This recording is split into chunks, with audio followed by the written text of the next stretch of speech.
حضور صلی اللہ علیہ وسلم کے پاس ایک مہمان آ گئے رات کے وقت میں۔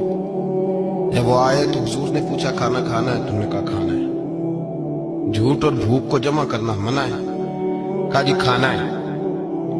تو حضور صلی اللہ علیہ وسلم نے فرمایا ازواج مطہرات کے گھروں میں پتہ کرو کچھ ہے۔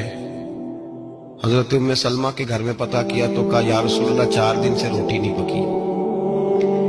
حضرت زینب سے پوچھا تو کہا حضور کئی دن سے چولہا ہی نہیں جلایا۔ حضرت عائشہ صدیقہ، حضرت میمونہ، حضرت سودا، تمام گھروں سے بظاہر یہ دو جہاں کے شاہ ہیں، پر باز کچھ رکھتے نہیں۔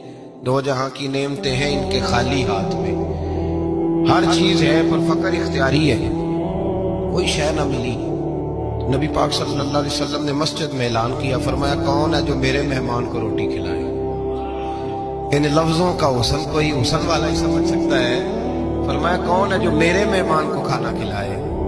تو ایک صحابی لے گئے اور اٹھے، وہ صحابی جو صحابہ میں غریب تھے، ایک انصاری جو غریب آدمی تھے، اگرچہ میرے محبوب کے غلاموں میں جو بڑے امیر تھے وہ بھی خرچ کرنے میں بڑے آگے تھے، حضرت عثمان غنی رضی اللہ تعالیٰ، حضرت عبد الرحمن ابن عوف، حضرت ابو بکر صدیق رضی اللہ۔ لیکن یہ غریب آدمی کا حضور میں لے جاؤں گا، میں لے کے جاؤں گا، یہ بخاری مسلم ہے۔ حضور نے فرمایا لے جاؤ۔ وہ اب صحابی گھر لے گئے اور بیوی سے مشورہ کیا، بات پہ غور کرنا،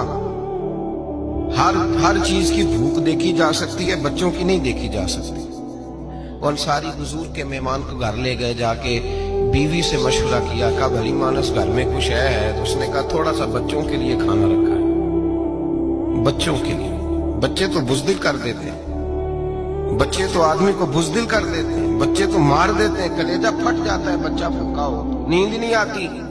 اب صحابی اپنی بیوی سے کیا کہتے ہیں؟ کہتے ہیں بچوں کو بہلا کے سلا دے، اور رسول اللہ کے لیے نہیں، رسول اللہ کے مہمان کے لیے، بھائی نبی پاک کے لیے نہیں، حضور کے تجھ سے در در سے سگ اور سگ سے ہے مجھ کو نسبت، میری گردن میں بھی ہے دور کا پٹکا تیرا، تجھ سے در در سے سگ سگ سے ہے مجھ کو نسبت۔ لمبی بات ہے، بچوں کو سلا دو۔ بی بی نے بچوں کو سلا دیا تو میاں بیوی کا مشورہ ہوا کہ مہمان کے ساتھ بیٹھ کے روٹی کھانا بھی سنت ہے۔ تو اب مہمان کے ساتھ بیٹھ کے کھانا بھی ہے تو کھانا ہے ایک دو آدمی کا۔ اب خاوند اپنی بیوی کو تیار کرتا ہے کہ میں بھی کھانے میں بیٹھ جاؤں گا، تو بھی بیٹھ جانا، اور جب مہمان کھانے میں ہاتھ ڈال لے تو اٹھنا، کہنا وہ ہو دیا تو صحیح کیا ہی نہیں، ابھی بجھ جائے گا، اور جا کے دیا بجھا دینا۔ ہم ہاتھ ہلاتے رہیں گے، مہمان روٹی کھاتا رہے گا۔ اور یار اس درد کو، اس کیف کو سمجھو، گھر میں بچے بھی بھوکے، بچوں کی ماں بھی بھوکی، بچوں کا باپ بھی بھوکا، دسترخوان پہ روٹی لگ گئی، روٹیاں چون ڈالی، بی بی اٹھی کہنے لگی او ہو چراغ تو صحیح کیا ہی نہیں، یہ تو بجھ جائے گا۔ حوصلے مند بی بی جس نے بچے بھوکے سلا دیے، وہ بھوکے سوئے ہوئے بچوں کی بھوکی اماں اٹھی اور اپنے خامند کی تابے داری میں اٹھی، میں گڈی تے ہاتھ ڈور سجن دے، وہ جنج رکھے کونج رہنا ہے، اٹھی اور اس نے نہ دیا ٹھیک کرنے کے بہانے بجھا دیا۔ مہمان روٹی کھاتا رہا اور رسول اللہ کے نوکر قربانی دیتے رہے، اور روٹی کھا کے سیر ہو کے بستر بچھایا تو سو گیا۔ یہ میاں بیوی ساری رات بچوں کی طرف دیکھتے رہے اور غور کرتے رہے اور راضی رہے کہ ہم نے حضور کا فریضہ نبھایا ہے۔ قربان جاؤں محبوب پہ، بے خبر ہو جو غلاموں سے، وہ آقا کیا ہے۔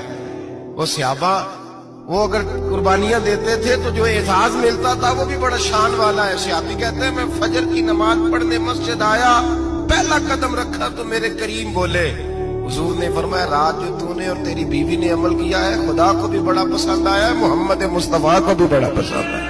اور پھر ایک لفظ اور ہے حدیث میں، ایک روایت میں کچھ جملے اور بھی ہیں۔ حضور نے فرمایا جب تو اور تیری بیوی رات مہمان کے ساتھ احسان کر رہے تھے نا، تو عرش کا مالک تمہیں مسکرا کے دیکھ رہا تھا، رب تمہیں دیکھ کے مسکرا رہا تھا، رب تمہیں دیکھ کے مسکرا۔ در دامنی پہ شیخ ہماری نہ جائیے، ہم دامن نہ چھوڑ دیں تو فرشتے وضو کریں، پر میں وہ مسکرا رہا تھا کہ میرے بندے میرے رسول کی رضا کے لیے کیا کر رہے ہیں۔